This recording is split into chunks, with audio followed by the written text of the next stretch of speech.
মরিয়ম শোনো শোনো রে,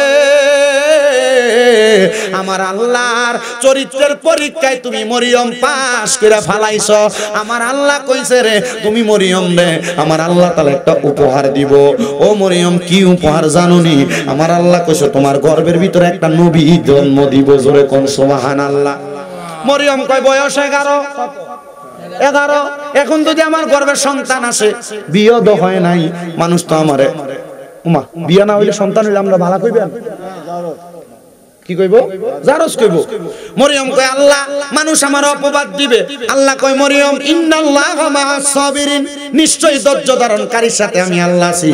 মরিয়ম তুমি ধৈর্য হারা হয়ো না, আমি আল্লাহ যেহেতু তোমার এগুলা দিতেছি মনে রাখবা লা ইউকাল্লিফুল্লাহু নাফসান ইল্লা উসআহা, আমি আল্লাহ কারো সাধ্যের বাহিরে কোনো কিছু চাপাইয়া দেই না।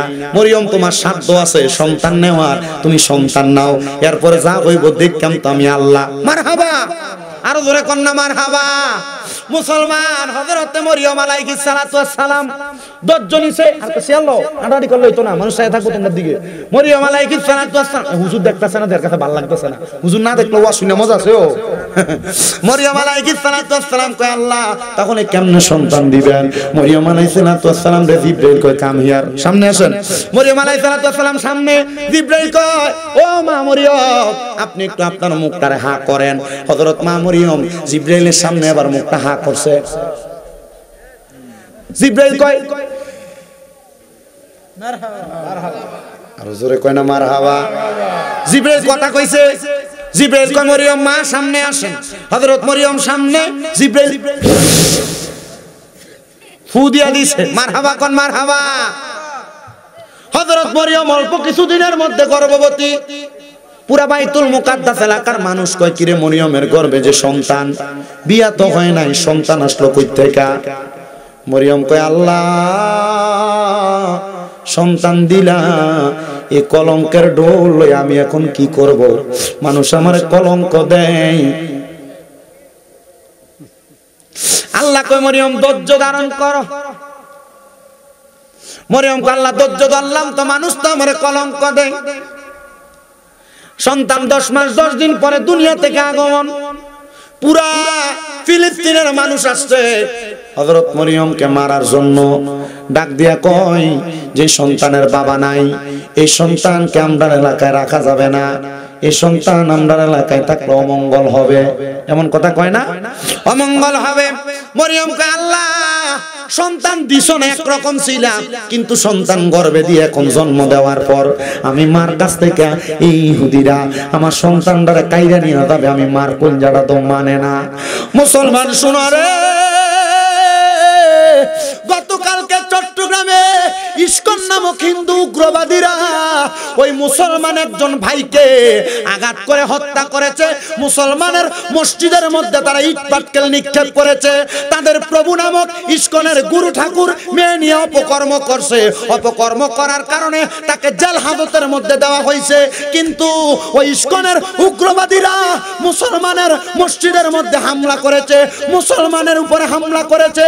বাংলার মুসলমানের ইমাম যদি থাকে গুরু গোবিন্দর মতো শক্তি নিয়ে ইস্কন যদি মুসলমানের উপরে হামলা চালায়, আল্লাহর কসম মুসলমানেরা ইস্কন নামক হিন্দুত্ববাদী উগ্রবাদীদেরকে শাহজালালের মতো আল্লাহু আকবারের ধ্বনি নিয়ে ইস্কনদেরকে বাংলা থেকে উৎখাত করবে। কথা বলেন ঠিক কিনা?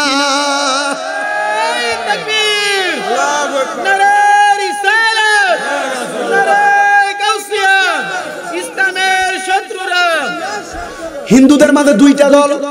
কয়টা দল? দুইটার মধ্যে যারা সনাতনী তারা নরমাল ভাবে চলে, কারোর সাথে ঝামেলায় যায় না।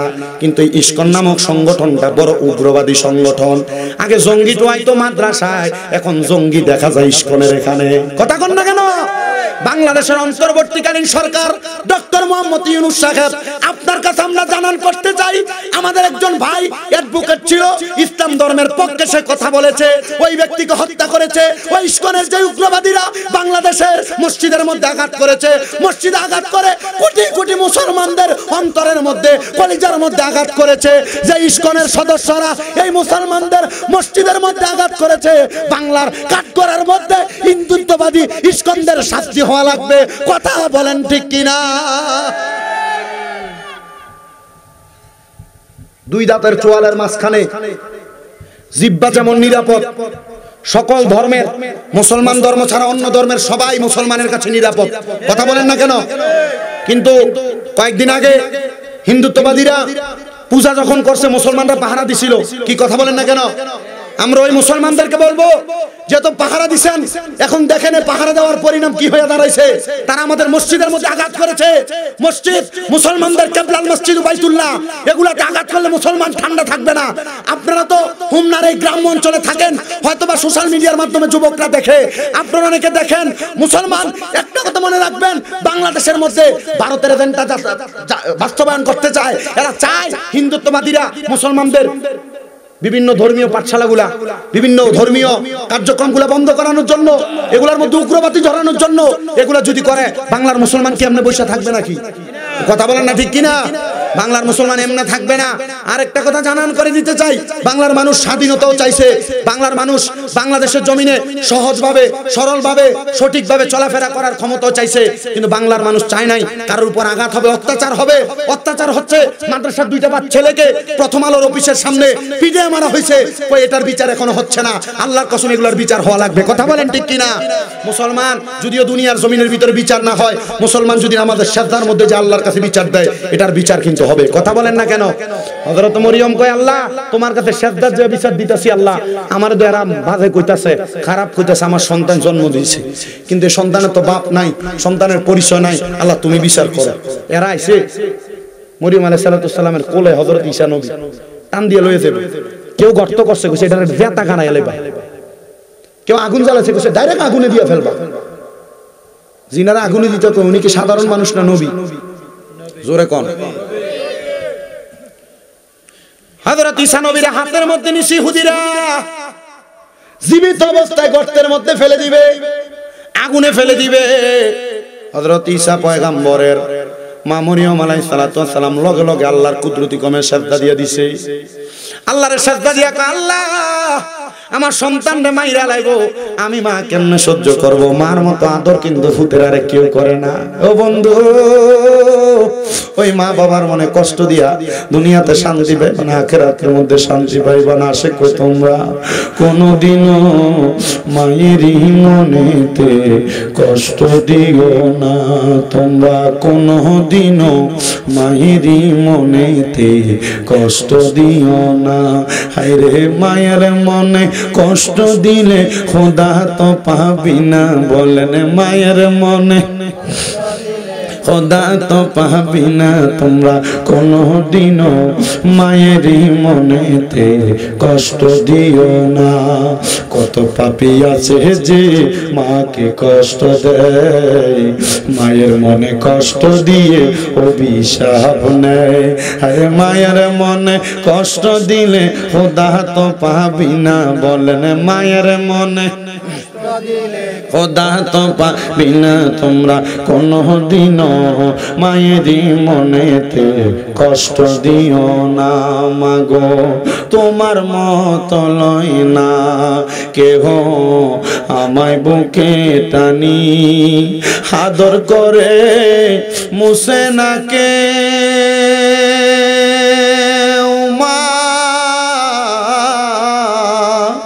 আদর করে মুছে না কেউ আমার চোখের পানি। হায়রে মা জননী আমার, হায়রে মা জননী।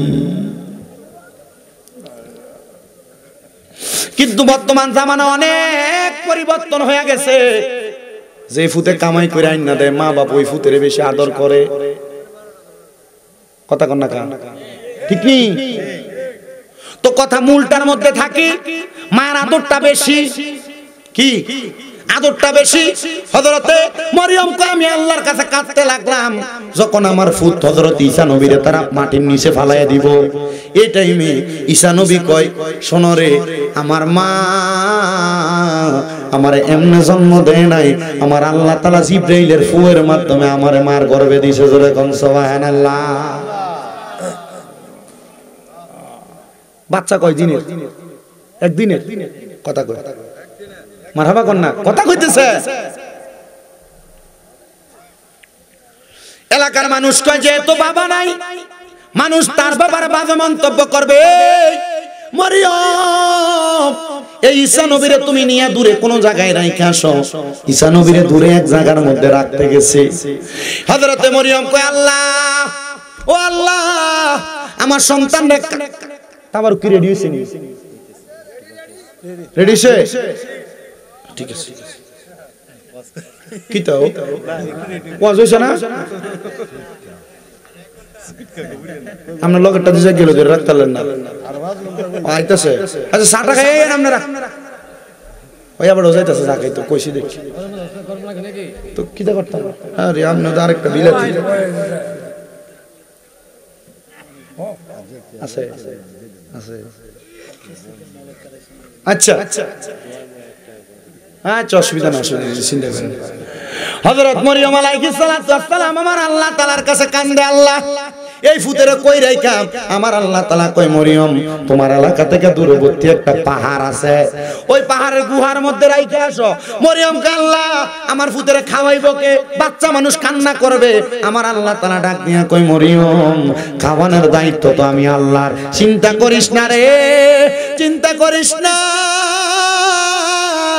আমার আল্লাহ তাআলা হযরত মরিয়ম রে এমন দয়া করছে রে, এমন দয়া করছে। মরিয়ম কয় আল্লাহ আমার ফুতে খায় কি?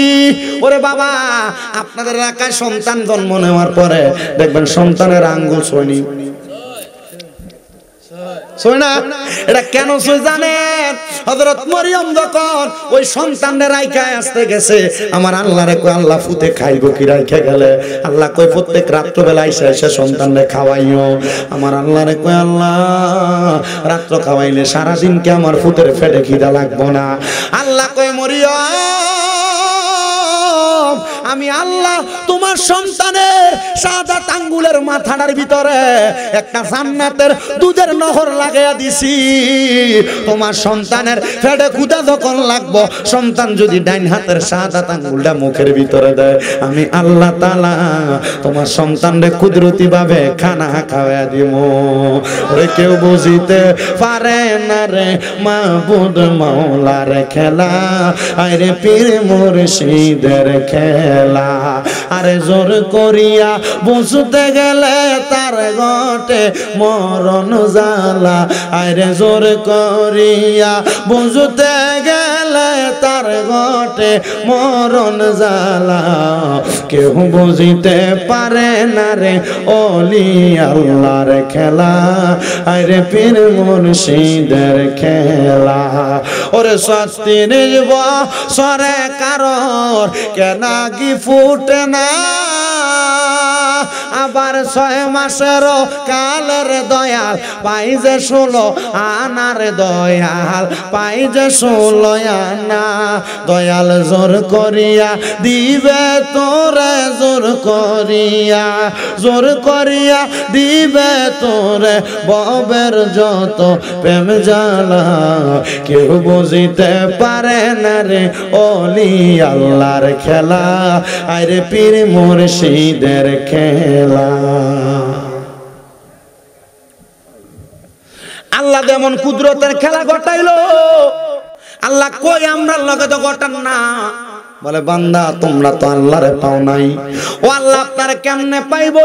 আল্লাহ কয় ইয়া আইয়ুহাল্লাযীনা আমানু কুল আতিউল্লাহা ওয়া আতিউর রাসূল।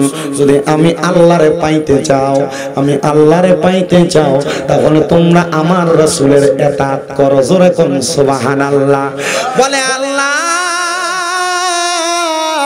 আপনার রাসূলরে তো আবু বকর সিদ্দিক দেখছে, আপনার রাসূলরে তো হযরত ওমর রাদিয়াল্লাহু আনহু দেখছে, আপনার রাসূলরে তো ওসমান জিন্নুরাইন দেখছে, আপনার নবীরা তো হযরত আলী দেখছে, আপনার সাহাবীরা দেখছে। আল্লাহ গো, আমরা পাগলরা তো তোমার হাবিবরে দেখলাম না, তোমার হাবিবরে দেখলে তো তুমি আল্লাহরে পাওয়া হইয়া যাইতো। ও আল্লাহ, কাফেররাও তো তোমার হাবিবরে দেখছে, আবু জাহেল দেখছে, ঈমান আনছে না, উতবা সাহেবা দেখছে, ঈমান আনছে না। আল্লাহ, রাসূল তো পাই নাই, আমরা কার কাছে যাইতাম? আল্লাহ কয় উলিল আমরি মিনকুম, তোমাদের মধ্যে যারা উলিল আমর, হক্কানি আলেম, হক্কানি ওলি, তোমরা তার কাছে যাও।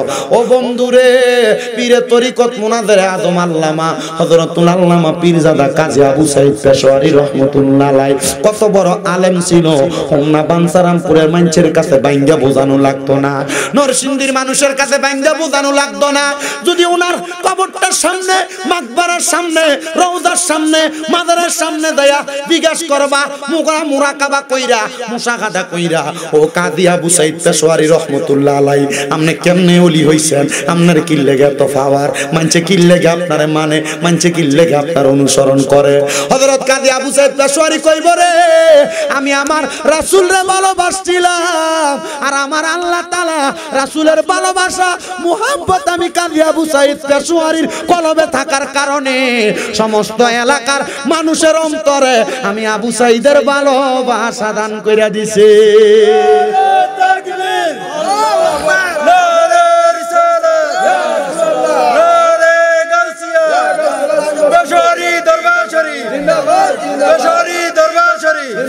দয়াল মুর্শিদ বিনে গো আপন বলতে কেহ নাই জগতে, আমার পেশোয়ারী বিনে গো আপন বলতে কেহ নাই জগতে।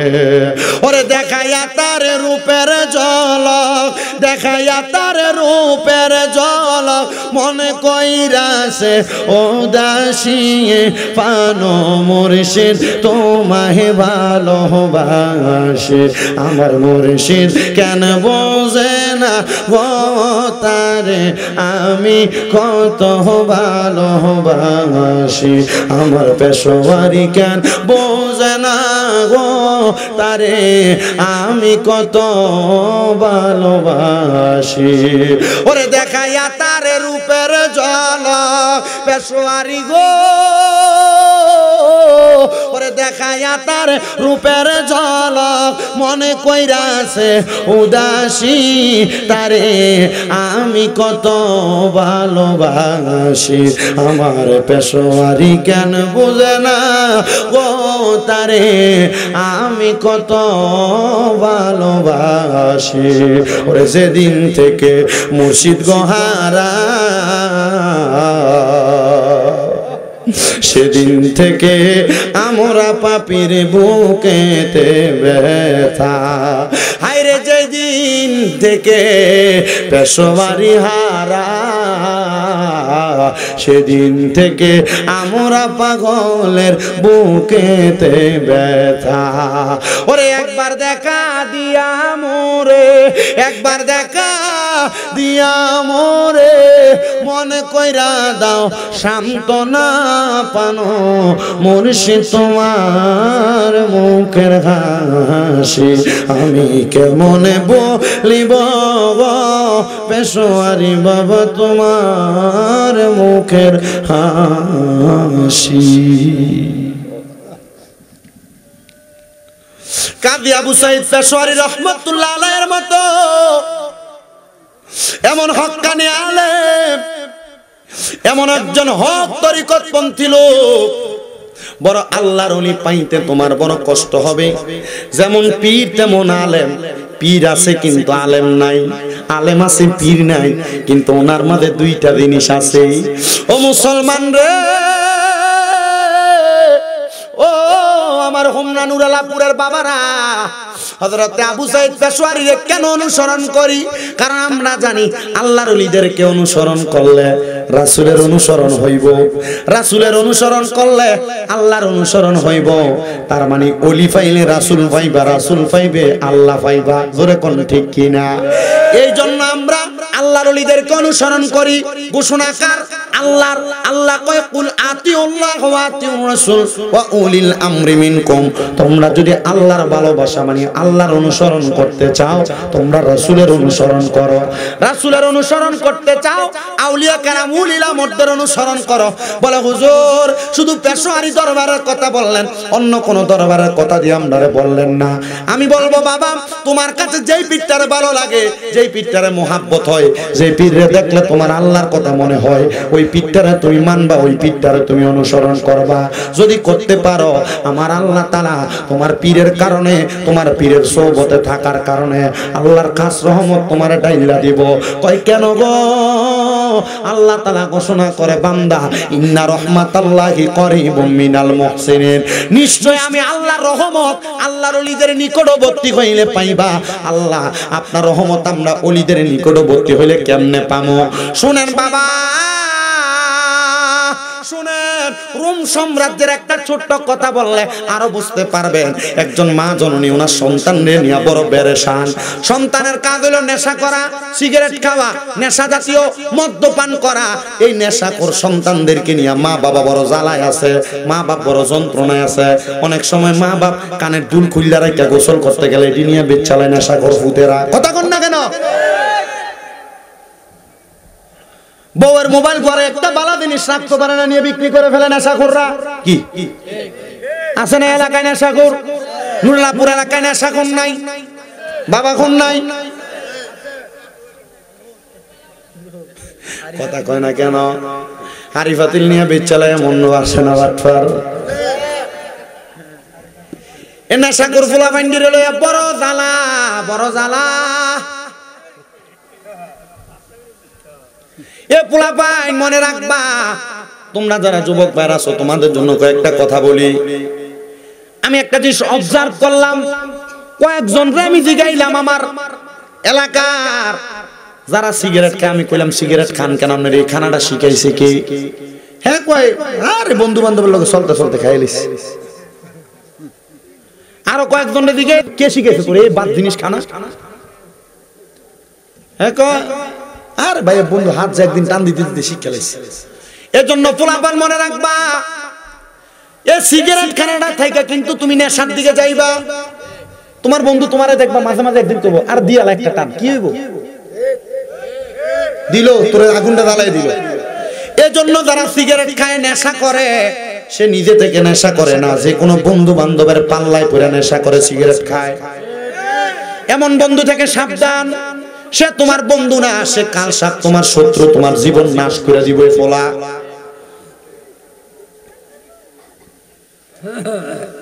তো হিসাব করে দেখলাম যারা যারা সিগারেট খায় এরা মোটামুটি যে কোনো না কোনো বন্ধু বান্ধবের পাল্লায় পড়ে সিগারেট খায়। তো মা বাবা ওই নেশাখোর সন্তানদেরকে নিয়ে বড় বিপদে। আজকের ওয়াজটা, এই ওয়াজের অংশটা নেশাখোরদের জন্য। রোম দেশের ওই মা বলে আমার সন্তান আমার স্বামীর দেওয়া সহজ সম্বল ছিল আমার নামাজের মুসল্লা, যায় নামাজ আর কি নামাজের মুসল্লা। আমার সন্তান আমাদের নামাজের মুসল্লাটা নিয়ে বিক্রি করে ফেলছে নেশা করার জন্য, মদ পান করার জন্য। একদিন নেশা কইরা ঘরে আসছে, আমি জিগাইলাম ও ফুত আমার এক এক করে সব সম্পদ তুই বিক্রি করে দিস। বাবারে তোর আব্বার শেষ একটা সম্পদ ছিল নামাজের মুসল্লা। আব্বা ওই নামাজের মুসল্লাটা কি করছো?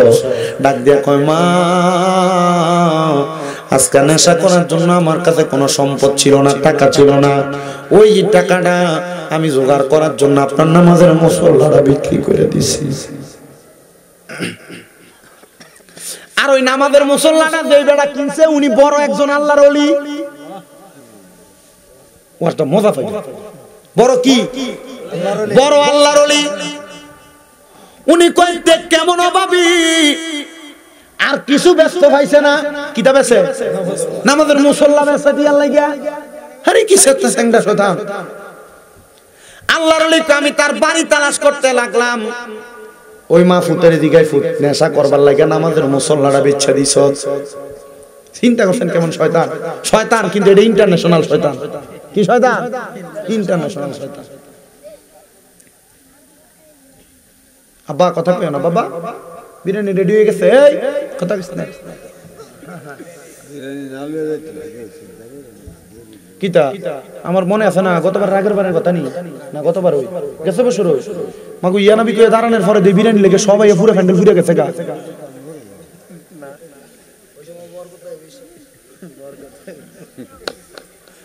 আচ্ছা যাক ঠিক আছে, তোমরা জেনে থাও, সাদওয়ানে থাও, অমুক জায়গায় থাও, তোমরা ওয়াজটা মনোযোগ দিয়ে শোনো। এবার কোন নেশা করার জ্বালা মানুষ কি শান্তিতে না অশান্তিতে? আমার মনে আছে এই যাচ্ছে তোত পড়ে নেশা করে যাতার তেতার কবি ফরে হাতে আরো বেশি করে করবে ধরিস তো তোরা ধর শতান এদারে ওয়াজ শোনো। আমি ফজরের নামাজের সময় মাহফিল শেষ করে এলাকার দিকে ঢুকতেছি, মাহফিল শেষ করে এলাকাতে ঢুকতেছি, আমাদের পাশেই এলাকা।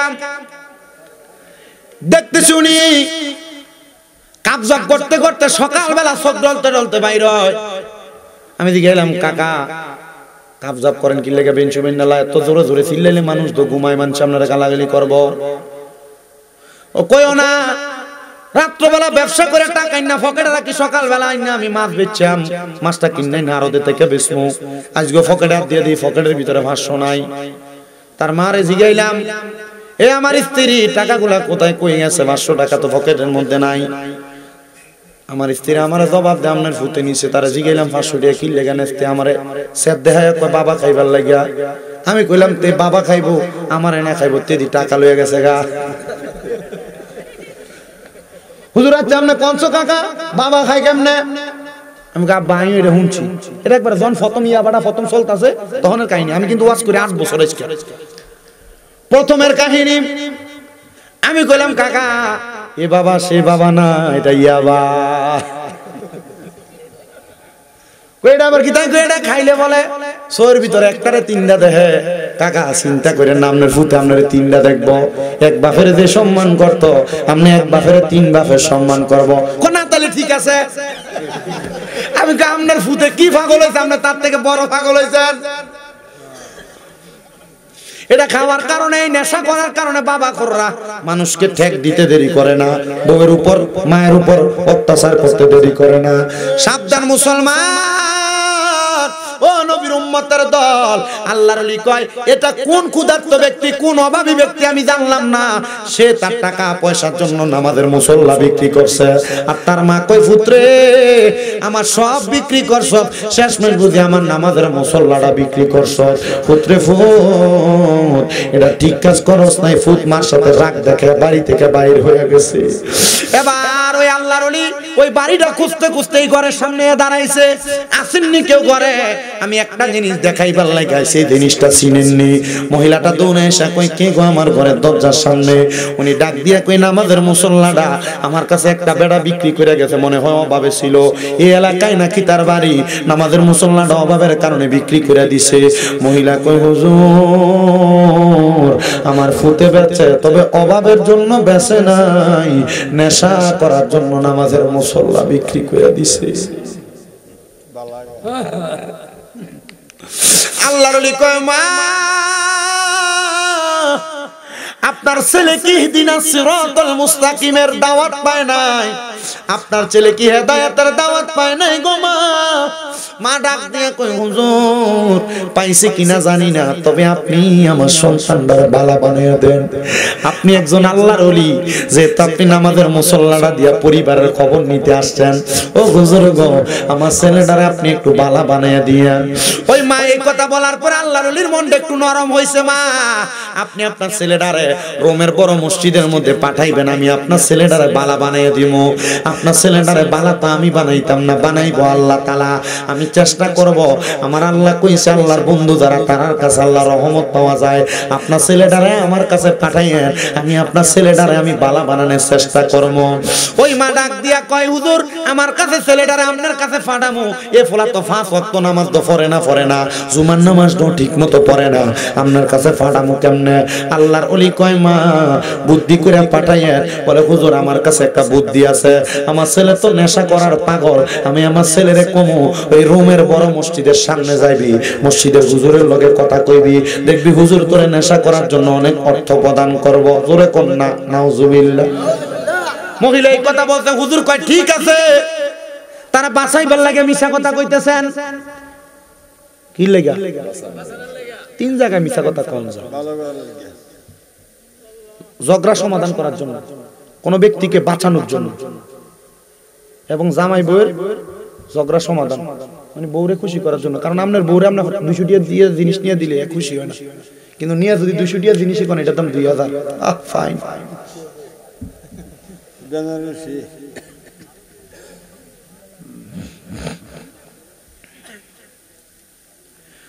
উনাকে বাঁচানোর জন্য আপনি এই কথাটা বলবেন। মা সেম কাজটা করছে ফুত। বাড়িতে আইসস, এ বাবা তুই তো নেশা করার জন্য প্রত্যেকদিন কিছু না কিছু বেচস, আমার নামাজের শেষ মুসল্লাটাও বেচা দিছস, এখন বেচবি কি? ফুতে কয় মা কথা সত্য, বেচছাম কি? বলে ফুত তোর ইনকাম করার জন্য, নেশার টাকার জন্য আমি তোর একটা সন্ধান দিতে পারি। ও মা কি সন্ধান দিবা গো মা? ডাক দিয়া কই পুত্রে, রোমের বড় মসজিদের সামনে যাইবি, এখানে একজন আল্লাহর ওলি আছে, উনি নাকি বলছে তোরে পাঠাইলে তোরে কিছু অর্থ প্রদান করব। ফুতে কই আমি গেলাম আল্লাহর ওলির কাছে, কইলাম হুজুর অর্থ দেন। চেহারা বড় সুন্দর, খুব সুন্দর চেহারা।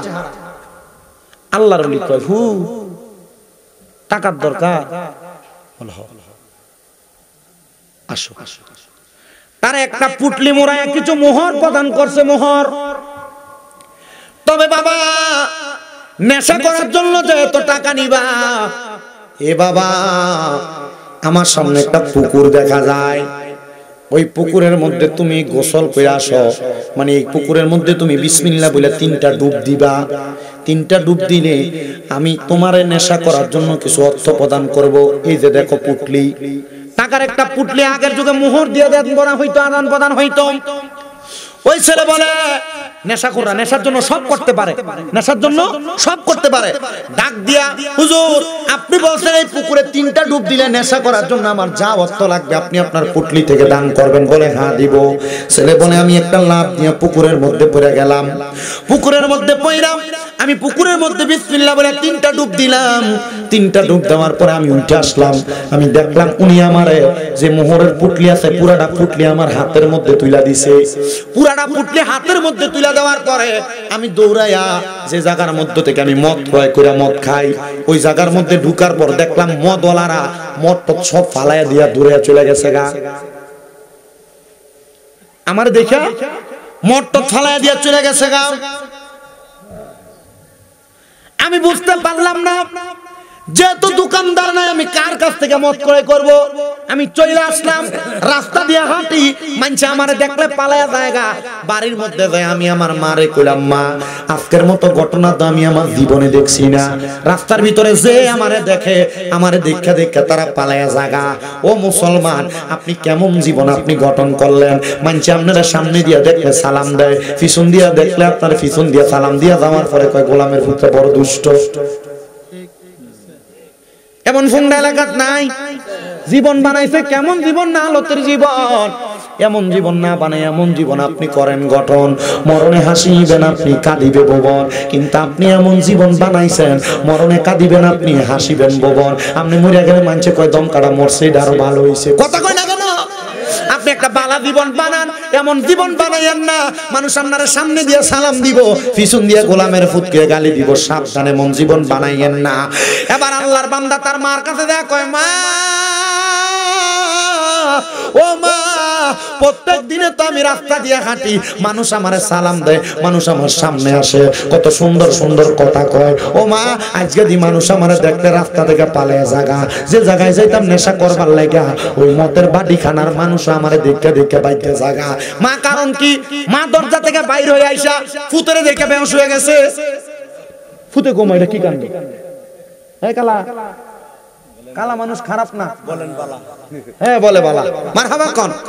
নবী সাহাবী হযরত বেলাল রাদিয়াল্লাহু তাআলা আনহু কালো ছিল, কিন্তু মর্যাদা পাইছে ইসলামের প্রথম মুয়াজ্জিন। জোরে কোন সুবহানাল্লাহ। হ্যাঁ নবীর অত্যন্ত প্রিয় মানুষ ছিলেন, কাছের মানুষ ছিলেন। কালা মানুষ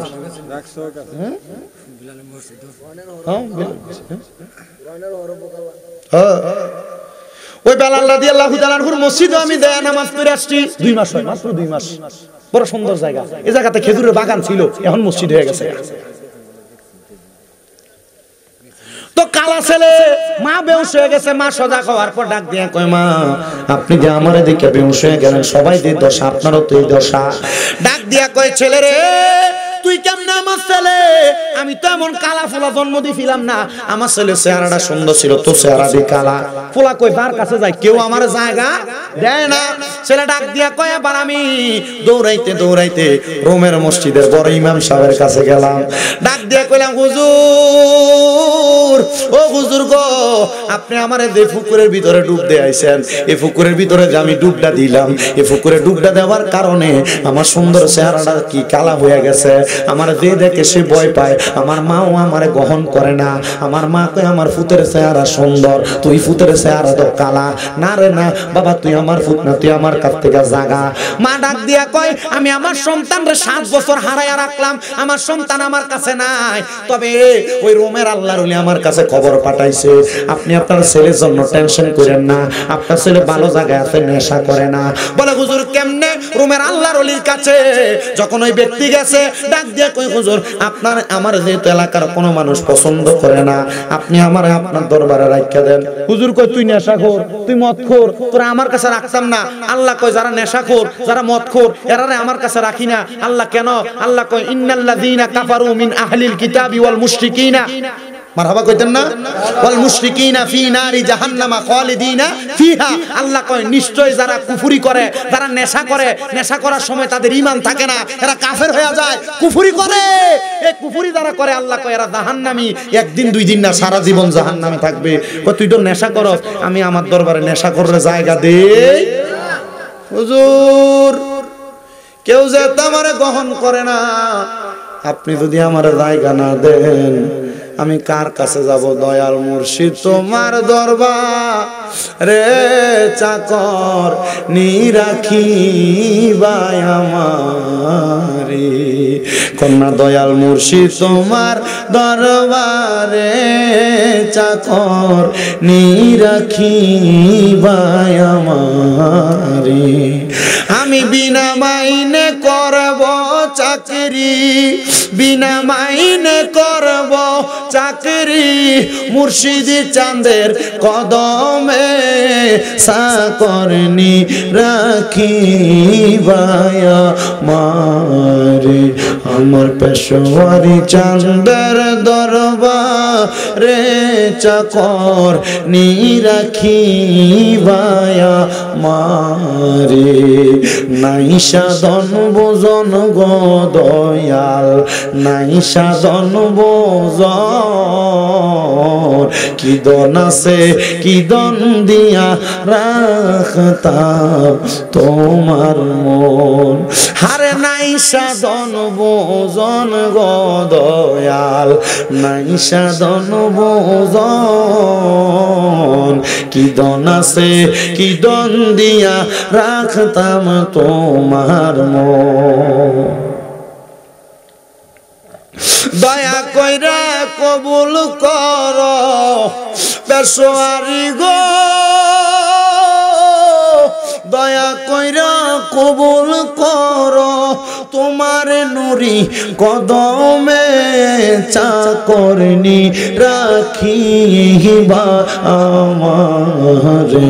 দয়াল মুর্শিদ তোমার দরবারে চাকর নি রাখিবা আমারে। ছেলে ডাক দিয়া কয় হুজুর নেশা কর্ম কেমনে? নেশার বাড়িখানায় গেছিলাম গো, ওই মানুষ আমারে দেখা ভয় পাইয়া মদ টদ ফালাইয়া দিয়া তারা ভাগ্যা গেছে গা। হুজুর ডাক দিয়া কয় তাইলে এখন থেকে নেশা করবা না, ওয়াদা করো। ফলা কই ওয়াদা, নেশা করতাম না। মারহাবা কোন? তার আল্লাহর ওলির কাছে গেলে মানুষ ভালো হয় না খারাপ হয়? আল্লাহর ওলি কয় বাবা, ও বাবা, বাবা রে আয় আয় এখন আমার কাছে আয়। আল্লাহর ওলি কয় তার 3 মাসে কোরআন শরীফ শিখাইছি, 1 বছরের মাথায় তার হাদিসের জ্ঞান তার সিনার ভিতরে দিয়া দিছি। ও আব্বা তার সিনার মধ্যে কোরআন হাদিসের জ্ঞান দেওয়ার পরে কোরআন হাদিসের সঠিক এলেমওয়ালা ব্যক্তি কোনোদিন খারাপ পথে তার কদমটা বাড়ায় না। উনি কয় আমি আমার কদমে খারাপ ভাবে বাড়াইতে বাড়াইতে যখন জীবন আমি বরবাদ করে ফেলাইছি, আল্লাহর ওলির কাছে গেছি রে, আল্লাহর ওলিটা আমার এমন ভাবে পরিবর্তন করে দিছে। আমি কোরআন শিখছি, আমি হাদিস শিখছি 7 বছর পর্যন্ত। এবার ওই ওলির খেদমতে আমি আমার জীবন কাটাইছি কয় বছর? আমরা তো দরবারে যান মুড়ি ধুয়ে ফেললেন, শেষ কাম। কিন্তু দরবারে কিছু সবক দেয়, একটা বই জানা, বই জানা তালিম, জোহরের নামাজের পরে কি আমল, ফজরের পরে কি আমল, আসরের পরে কি আমল, মাগরিবের পরে কি আমল, এশারের পরে কি আমল। আপনি তো দরবারে আমলই করেন না। তো পীরের সম্পদ যেটা, পীরের মুহাব্বত যেটা, আল্লাহ পাওয়ার জন্য আপনারা যে সবক দিছে আপনি তো এটা পালনই করেন না, তো ভাইবেন কেমনে? কি কথা কন না কেন? ঠিক আছে না? আপনি না পালন করলে তো ভাইতেন না, এটা যেই দরবারই হোক। ফিরে সবক না পালন করলে আপনি আল্লাহ পাইবেন না, রাসূল পাইবেন না। কারণ ফিরে সবক যেগুলো দিতেছে এটা কোরআন হাদিসের সবক। এই কথা কন না কেন? ঠিক কি না? গভীর মনোযোগ দেন বাবারা, গভীর মনোযোগ দেন। 7 বছর ছিল খেদমতে। কয় বছর? 7 বছর খেদমতে। ওই ছেলে ডাক দিয়া কই হুজুর খেদমত তো করতেছি ভালো। হুজুর একদিন হঠাৎ করে ফজরের নামাজের পরে আব্বা তাড়াতাড়ি রেডি হও। হুজুর কেন? বলে 7 বছর কি করছো এটার একটা প্রমাণ তুমি আমারে দেওয়া লাগবে। মারহাবা, 7 বছর কি করছো প্রমাণ দেওয়া লাগবে। ওই ছেলে ডাক দিয়া কয় আমি সাথে সাথে রেডি হইলাম, আমার হুজুরের ঘোড়াটার মধ্যে উঠলাম। আমার হুজুর উঠলেন সামনে, আমি হুজুরের পেছনে ঘোড়া দৌড়াইতেছে। দেখলাম ওই ঘোড়া আমার ঘরের দরজার সামনে দাঁড়াইছে। আমি ঘরের দরজার সামনে যাইয়া আমার ঘরের দরজাটা খুললাম। দরজাটা খুইলা দেখলাম আমার ঘরের মধ্যে আমার মা নামাজের সেজদা দিয়া রইছে। আমি আমার মারে ডাক দিলাম, মা ও মা ওঠো না, ওঠো না। মা জননী সেজদা থেকে মাথা উঠে বাম দিকে ফিরে আবার বেহুশ হয়ে গেছে। ফুতনা কালা, বেশি কালা। আল্লাহর ওলি কয় আমার স্মরণ হইল ওই দিনের কথা, এই ফুত তো কালা ছিল না। সেজন্য নেশা না করে, মানুষ যেন তারা পছন্দ না করে, সেজন্য আমার কাছে ফইরা থাকে। আমি তার হেকমত করে কালা বানিয়ে দিছিলাম। এ বাবা চল। হুজুর কয় তারা আমি নিয়ে গেলাম আবার আমার পুকুরের সামনে। বললাম বাবা তুমি তাড়াতাড়ি বিসমিল্লাহ বলে 3টা ডুব দাও। কয় ডুব? বিসমিল্লাহ করে 3 ডুব দিলে শরীর যত অপবিত্র থাক পবিত্র হয়ে থাকে। মারহাবা কোন না? বিসমিল্লাহ কয় কয় ডুব? অনেক মুসলমান নামাজ পড়ে, নামাজ হয় না, কারণ গোসলের ফরজ জানে না। গোসল কেমনে করণ লাগবে, কেমনে গোসল করলে পবিত্র হইবে জানে না। তা আপনারা যে ফরজ গোসল করেন, এক কথায় সহজ ভাষায় স্বামী স্ত্রী দুইজনের মেলামেশার পরে আপনার যে ফরজ ভাবে গোসলটা আদায় করা লাগে, এই গোসলটা তো আপনি সঠিক নিয়মে না করলে আপনি তো পবিত্র না। সঠিকভাবে না করলে আপনি পবিত্র না। তাহলে আপনি নামাজ পড়েন যে হইব, রোজা রাখেন হইব? তো গোসল করবেন সর্বপ্রথম এই ফরজ গোসলের নিয়মটা শিখাই দিই, এটা মনে রাখবেন। যুবক ভাইরা যারা আছেন, আপনাদের যদি গোসল ফরজ হয়, আপনার উপযুক্ত বয়সের মধ্যে উপনীত হয়েছেন, সর্বপ্রথম আপনি আপনার বাঁ হাত দ্বারা, ডান হাত দ্বারা পানি ঢালবেন, বাঁ হাত দ্বারা আপনি আপনার লজ্জাস্থানকে আগে পরিষ্কার করে নেবেন। সবাই যারা মুরব্বী বাবারা আছেন, যারা বিবাহ করেছেন, আপনারাও মনে রাখবেন, ডান হাত দ্বারা পানি ঢাইলা বাঁ হাত দ্বারা আপনি আপনার লজ্জাস্থান পরিষ্কার করবেন। মা বোন যারা শুনছেন, আপনারাও ডান হাত দ্বারা পানি ঢাইলা বাঁ হাত দ্বারা আপনি আপনার লজ্জাস্থান পরিষ্কার কইরা আগে আপনি ওযু করবেন। গোসলের ওযুটা কেমনে করে? ভালোভাবে কুলি করা, নাকে পানি দেওয়া, সমস্ত শরীর ধৌত করা, আর আপনি দুপুর করে দিয়ে পুকুরের ভিতরে পড়েন না। আগে ভালোভাবে কুলি করবেন 3 বার, নাকে 3 বার পানি দিবেন, ডান দিকে 3 বার পানি দিবেন, বাম কাঁধে 3 বার পানি দিবেন, এরপরে মাথায় আস্তে আস্তে পানি দিবেন। এটা হলো গোসল করার মূল সুন্নত নিয়ম, এবং গোসল এভাবে করলে পবিত্র হয়। সাবধান, এতদিন পর্যন্ত যদি অন্যভাবে ভুলভাবে